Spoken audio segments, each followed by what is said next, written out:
자, 칸트 9번째 강의입니다. 우리가 지난 시간에 하버마스 후코가 칸트를 어떻게 다르게 해석했느냐, 그 얘기를 조금 하다 말았는데, 그 얘기를 좀 연결해서 하고 오늘 마무리 짓겠습니다.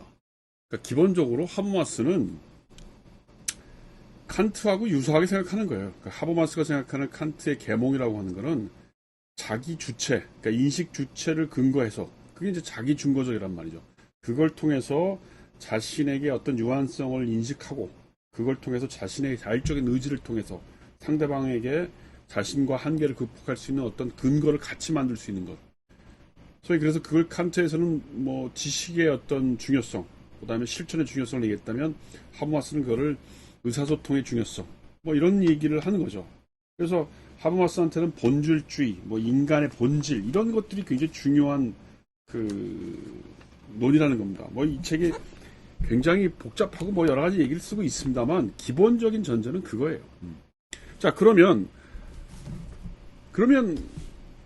후코는 어떻게 얘기를 하는가? 후코가 칸트를 얘기하는 텍스트는 크게 봐도 두 가지가 있습니다. 하나는 이게 이제 1960년대에 나왔던 책인데 여기 8장 9장인가에 보면 이 칸트에 대한 언급이 나와요. 특히 코기토와 사고되지 않은 것이라고 하는 챕터가 굉장히 중요한데 지금 내가 갖고 있는 이 말과 사물의 판본, 이 옛날 판본으로 379에 보면 이렇게 되어 있어요.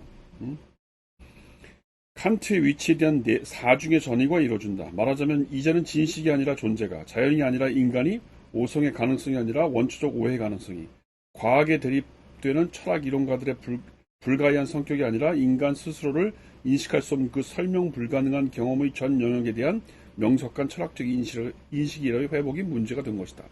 지금 이게 뭐냐면 칸트라고 하는 사람이 철학사에서 어떤 의미를 가졌는지를 보여준 거예요.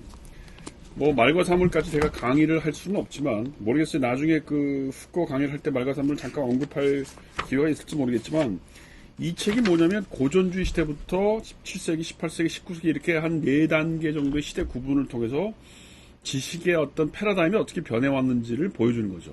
그래서 고전주의 시대에는 주로 이제 분류학이었다면 어떻게 되는 거예요? 그 다음에 이제 17세기에는 어떻게 되는 겁니까?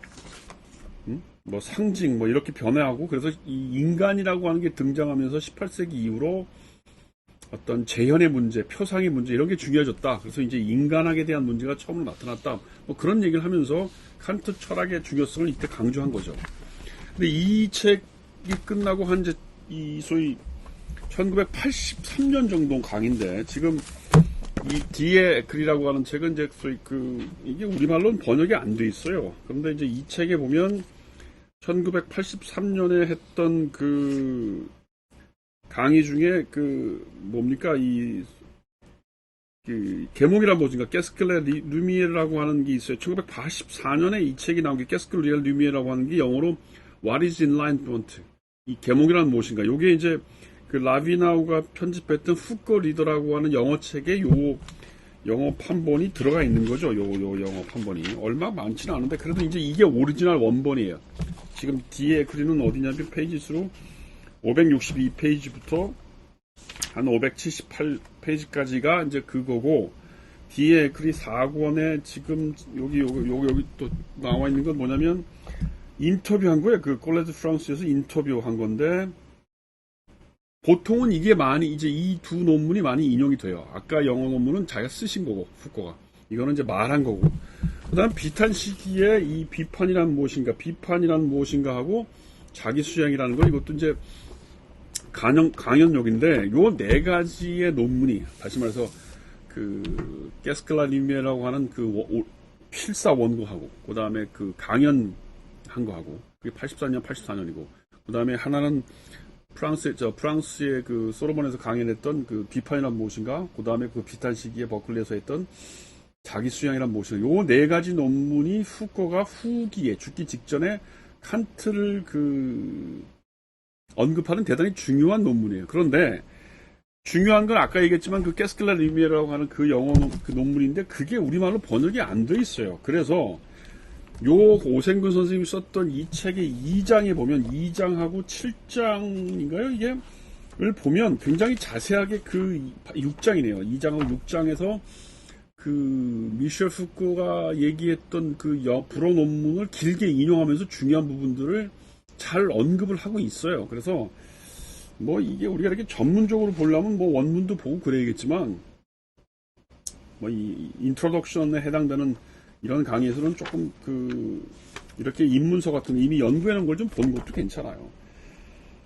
그러니까 기본적으로 뭐냐면 푸코가 계몽이란 무엇인가라고 하는 논문을 굉장히 강조를 해요. 1983년, 84년 죽기 직전에. 그러면서 칸트라고 하는 사람이 처음으로 현재의 문제를 강조했다고 지적하는 거예요. 현재. 여태까지는 뭐 그 현재의 문제, 우리가 어떻게 사는지 이런 문제도 별로 관심을 안 가졌는데 칸트가 그런 문제 제기를 했다는 겁니다. 그래서 그 현재로부터 어떻게 탈출해 나올 것인가라고 하는 것이 굉장히 중요한 거였고, 그 탈출의 과정으로 무슨 뭐 지식의 습득과 용기 있는 실천 이런 얘기를 했는데, 나는 그것을 어떻게 얘기를 하냐면 한 시대의 태도와 관련돼 있다라고 본다는 겁니다. 그 시대가 내가 오늘 이 시대에 어떻게 살고 있느냐. 그래서 과거에는 어떻게 살고 있고 오늘은 내가 어떻게 살고 있고, 그래서 앞으로는 다시 어떤 삶을 살고 있을 거냐라고 하는 것으로 칸트가 얘기했던 계몽의 문제, 현실의 문제를 조금 응용해서 바꿔 생각하겠다는 겁니다. 그 긴 인용문이, 지금 그 푸코의 가장 중요했던 사고를 보여주는 인용문이 요 오생근 선생님 책 67페이지에 길게 나와 있어요. 요것만 알면 돼요. 67페이지 긴 논문 중에 그 인용문 중에 그 중간부터 보겠습니다. 칸트의 논문에 의거하면 현대성은 역사의 한 시기라기보다는 태도로 이해해 볼 수 있지 않나 하는 생각이 든다. 요거죠. 푸코의 오리지널 아이디어가 이거예요. 태도라는 말은 현재와 관계를 맺는 방식이자 어떤 사람들의 자발적인 선택이며 생각하고 느끼는 방식을 의미한다. 또한 그것은 소속을 나타내면서 동시에 과업을 수행한다는 뜻으로서 행동하고 처신하는 방식이기도 하다. 이것은 그리스도인들이 에토스라고 부르는 것과 어느 정도 일치한다. 따라서 현대라는 시기를 전기나 후기 현대와 비교해 구별짓기보다 현대성이 형성된 이후부터 현대성의 태도가 어떻게 반현대성의 태도와 대립상태에 놓이게 되는지를 밝히는 게 더 중요하다. 이게 이제 뒤에 글에 나와 있는 게스클레림의 계몽이란 무엇인가요? 568페이지를 굉장히 길게 번역해 놓은 거 있습니다. 그래서 이 부분에서 이제 그 푸코가 강조하는 게 뭐냐면 이 악듀알리테란 말을 써요. 처음으로 현재성. 그러니까 이 푸코는 모더니티란 말을 별로 안 좋아했대요. 그냥 이 악듀알리테라고 하는 말. 그래서 개인이 자발적으로 생각하고 느끼고 어떻게 살고 있고 하는 이런 것들, 다시 말해 생각하고 느끼는 생활 방식, 이런 것이 현재성이고, 그 현재성의 여러 가지 형태가 바뀌어 나가는 걸 연구하는 게 모더니티 아니겠느냐, 이렇게 본 거라는 겁니다. 그래서 이 자신의 현재성을 특징 짓는 문화적인 특징들이 뭐냐, 우리들과 관련되어 있는 게 뭐냐, 이런 것들을 찾으려고 했던 것이 푸코의 입장이라는 거죠. 이렇게 놓고 보면 칸트를 해석하는 입장이 하버마스와 푸코는 완전히 갈라지죠. 완전히 달라지죠.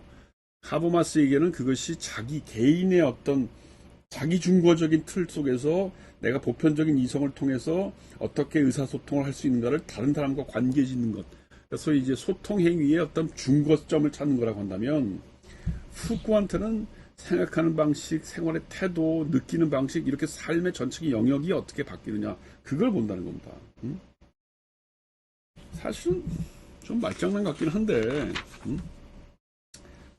그러면서 이제 그 푸코가 중요시하는 게 뭐냐면, 오생근 선생님 책에는 이제 이 6장이 주로 나와 있는데, 푸코가 보들레르의 어떤 글쓰기 방식을 굉장히 강조를 했어요. 소위 댄디즘이라고 하는 것인데, 뭐 저도 보들레르가 썼던 시나 소설을 읽어본 일이 없고, 그래서 잘은 모르겠는데, 이게 뭐냐면, 굉장히 글쓰기 양식이 보들레르가 독특했답니다. 이게 다른 사람하고 달랐대요. 뭐 아마 이제 문학하는 사람들 입장에서 그게 되게 중요했는 모양이죠. 그런데 그거를 미셸 푸코가 보고, 이 사람이 쓰는 이 어떤 글쓰기 방식, 혹은 상상력, 이것이 그 당시에 어떤 그 유행을 따르는 스타일이 아니고 완전히 새로운 형식이라는 거죠. 댄디라고 하는 게 그런 거죠. 댄디즘이라는 게 유행을 앞서가는 거. 그래서 조금 처음에는 기괴해 보이고 어색하지만 그게 하나의 새로운 생활 방식이 되고 유행이 되는 거. 이런 걸 댄디즘이라고 하는 걸로 제가 알고 있습니다. 이제 그것이 푸코가 보기에는 칸트가 얘기하는 어떤 용기 있는 실천, 그래서 새로운 시대로 이렇게 탈출해가는 뭐 그런 것과 연결되는 거 아니냐, 이렇게 설명을 하고 있는 겁니다. 조금 더 자세한 거는 연결시켜서